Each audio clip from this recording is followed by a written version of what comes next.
Hello students! Today we're talking about one of my favorite topics, Greek philosophy and history. So let's talk about some of the Greek philosophers. Alright, it's important to understand that philosophy is the study of love and wisdom. Now one of the more famous Greek philosophers was Pythagoras.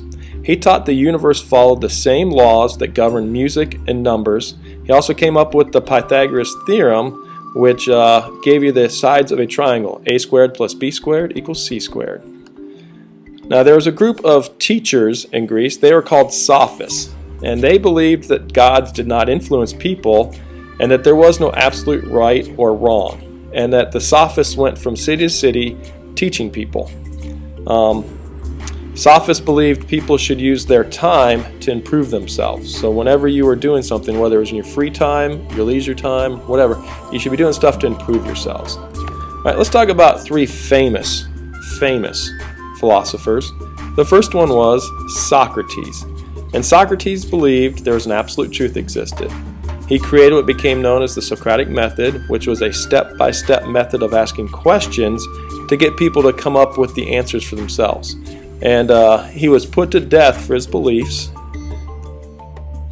His most famous student was probably Plato. And Plato wrote the Republic. He believed that men and women should have the same education and equal chance at the same jobs. He was not a big fan of democracy because he felt only people who were just and wise should rule, and democracy did not guarantee you got that. Aristotle then is the third philosopher I'd like to mention, and Aristotle was a student of Plato. Aristotle is known to have written more than 200 books. He believed in observation. He's credited with the first two steps in the scientific method. He even set up his own school. Now we're going to talk about a couple of Greek historians, and the first is Herodotus.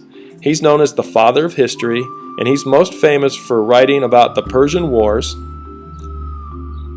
He's one of the first people that tried to separate fact from legend. All right. Then there was Thucydides, and he is considered the greatest historian of the ancient world. He wrote about the Peloponnesian War. He saw war and politics as the activities of human beings and not of gods.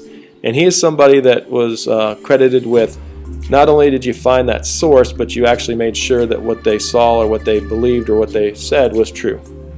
So that's just a little bit about Greek philosophy and history. I hope you enjoyed it, and I'll see you in class.